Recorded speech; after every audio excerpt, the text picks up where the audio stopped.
now we move on to our next trailblazer and our very relatively fresher alum, Vishal Kumar, his name is, and he's a 2016 batch, not even 5 years. He is doing great things about cleaning the world. So Vishal is a 2016 batch. He did his dual degree in material science and technology, and he is, he is working in a venture called Waste Warriors, which is about reducing plastic waste in eco-sensitive areas like mountains, etc. All 5 years, Vishal has been into the same field. So he has cleaned up a lot of plastics, and for the plastic in the world, he's your number one enemy. Last job, he was the general manager of again something called Renew Oceans, which is renewing plastic waste, cleaning up the oceans. So mountains, oceans, everything is covered. Great, Vishal, welcome. How are you there today? Hi, good morning, Vaibhav. I'm Good good. morning. Good morning. Thanks for Great, the introduction. great. We've not even, done a small, tiny fraction of, addressing the problem. It's a huge. Wonderful. Let me get your panel on to you. It is the panelist in this case is Vaibhav Saxena. Vaibhav Saxena and Srishti Bansal. Srishti is a second year chemical student, and Vaibhav Saxena is our LM 2009 batch. And he has been into a startup for a long time. I've known Vaibhav for many years, and he's running his startup called Ipsator Analytics, doing wonderful work with railways.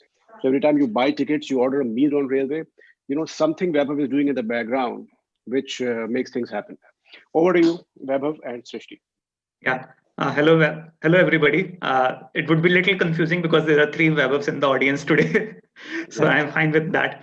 So yeah, Vishal, so excited to have you with us, especially in this contemporary world. And, it was really amazing to know that you are doing your own bit to fight plastic as a menace and save the planet. So Srishti and we all have been thinking of really, really, interesting things that we can ask you and share with the audience today. So over to you, Srishti. Uh, so, hi Vish. It's so nice of you to take your valuable time from your busy schedule. We are extremely delighted to have you here with us. So, first of all, I would like to welcome you. And now, starting with, actually, I wanted to ask you, what motivated you to move towards the social impact sector? Like, most graduates prefer corporate, civil services, or startups. Like, what actually was the motivating factor? Yeah, I mean, this is a question I get asked often. So I think the answer begins with Banaras. While traveling from Chennai, so my hometown is Chennai. So while traveling from Chennai to Varanasi, it was a 40-hour train journey, and taking it multiple times a year. I would just be sitting next to the door, looking outside nature, just so beautiful, changing nature, with changing landscapes throughout, like as you move from south to north. But one thing that never changed was when you put your head down, when you just look down, you could see a continuous, never-ending trail of plastic. And it just bogged my mind. I was like, whoa, what's happening? Why is there so much trash everywhere? And then went to BHU, and, if you've seen outside our hostels, there are just mountains of trash outside each of our hostels because we didn't have, a proper solid waste management system. And just these thoughts, had a deep impact on me. And then I was always thinking, as a student, right from my second year, we started organizing cleanups in the campus, trying to, organize initiatives. So we had launched the Green Club. We tried reducing food waste, reducing, water consumption, a bunch of other initiatives. But then back then, it was always about, it's an interesting thing to do. It was something I was committed to, I was passionate about, but I never really thought about it as a career opportunity. So it was always either this or a corporate career, like you mentioned. And then things changed when I did an internship in my final year at Sahas Zero Waste, when I realized that it didn't have to be, following your passion or, making a career. Like it could be an and in between. And that's when I ended up, realizing that you could make a career in the social impact development sector space. So that's a very nice thought. And I wanted to ask, were your parents supportive? If not that, how did you convince them? Yeah, that's the $1 billion question. Yeah, because they're sitting right outside, and they don't want me to answer that question. But yeah, I mean, no, this was not a popular decision. I come from a very conservative family, so rejecting the corporate job that I got from campus, and taking a job with like less than 60%, taking a 60-70% pay cut and to take a social sector's job was not a popular decision. And it's something that's it was just something I had to do because I believed in it and I believed in myself, and I think it was the right decision to take at that point of time. Actually, that's very important to believe in yourself. So now talking about the waste warriors, I wanted to ask, like, what does your organization do and how is your organization solving the problem actually? Like, could you like elaborate? Yeah, sure. So we have, a few different core models. One of the models that we have is, developing model wards and model villages. So we're trying to create these entire holistic end-to-end waste management systems for one municipal ward in Dehradun and in Dharamshala. So we work mostly in eco-sensitive areas, which is most of Uttarakhand and Himachal is eco-sensitive. So, we do cleanups in the Triund base camp, very regular cleanups where we get a lot of volunteers, get people, trekkers and volunteers, locals to realize first that there's a problem. I think the first step towards solving the problem is getting people to realize that there is a problem. So, our cleanups and all our efforts around community engagement are focused towards getting people to realize there's a problem that we need to address. And as a part of solution, we design model wards and model villages, like I said. So we offer end-to-end waste management services from collection, source segregation, getting people to segregate waste at source into wet, dry, and domestic hazardous.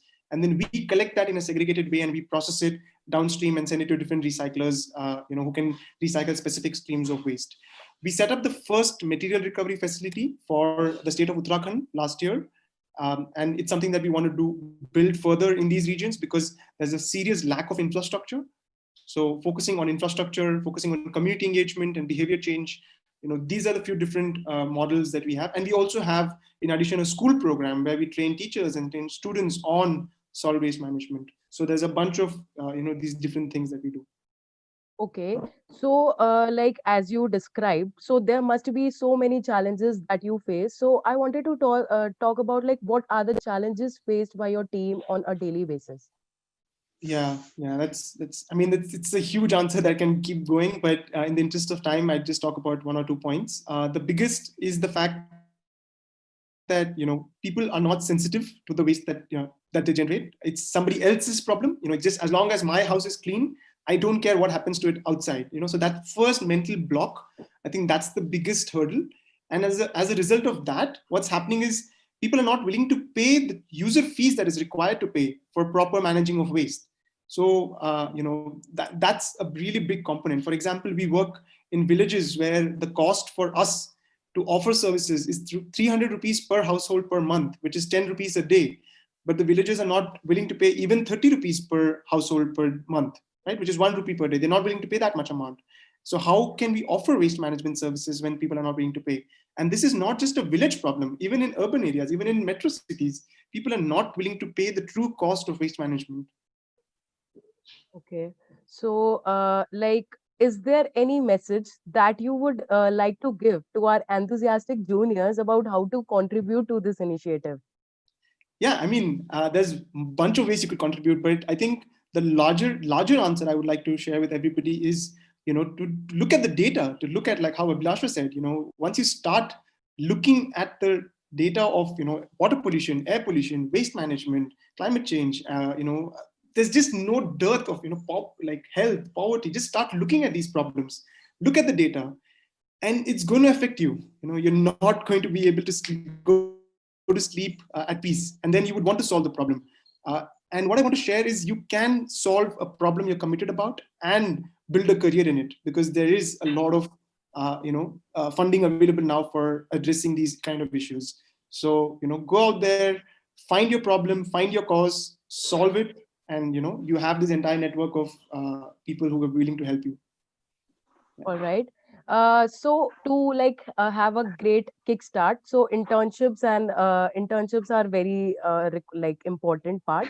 So can you just tell that how can the students, the juniors, can get internships and jobs in the social impact area? Absolutely. I think you need to be committed. I won't take names, but there were a couple of students who had applied for internship to me on LinkedIn. And then I just gave them a small assignment, like, okay, just why don't you answer these couple of questions on why you want to intern with us? and I haven't got a response till date. So I think what's required is, you have this forum right now where you can reach out to for internships, and to be committed towards, any particular cause, whatever it is, find your calling. And there are no dearth of startups, no dearth of organizations that you can reach out to. I'm always available. Reach out to me on LinkedIn. I can connect you to a bunch of organizations who are looking for committed interns. So yeah, I think it's a good time for anybody to intern. In fact, I decided my career based on my internship. So I think internships are really critical, and I would encourage everybody to use their time in doing good internships. Okay. That is very fantastic, Vishal. Here is someone who actually used the internship in the right way. That's so nice to know. Yeah. So, I guess, yeah. go on, Shrishti. Okay. So, Vish, like I have these 3 follow-up questions. Like, what are the places to look for the opportunities, and how did you come to know about Waste Warriors? And like, which is a good way to find other such organizations? Okay, so there are a few different groups. You can make note of them, or I can send them to you separately. Social Enterprise Jobs is a Google group. You have the Network Capital on Facebook. You have a bunch of different WhatsApp groups where people are sharing, the development sector related opportunities. So once you are in the network, Jagriti Yatra, which is a huge network of people across the country, working towards solving various environmental and social issues. So once you are within those networks, there's, you keep getting those circulation of messages and emails. So follow these WhatsApp groups, follow these, social, like Facebook and LinkedIn groups. I think there's definitely a lot out there already. So that is very nice, Vishal. And I'm sure you will be guiding our juniors and everybody who is interested to work and contribute to this area. That was a fantastic session, Shrishti and Vishal. And thanks to IVA team for enabling this. Over to you, Vaibhav Dayal sir. Thank you, Vishal. Thank you once again, and great job, Vaibhav and Srishti. Wonderful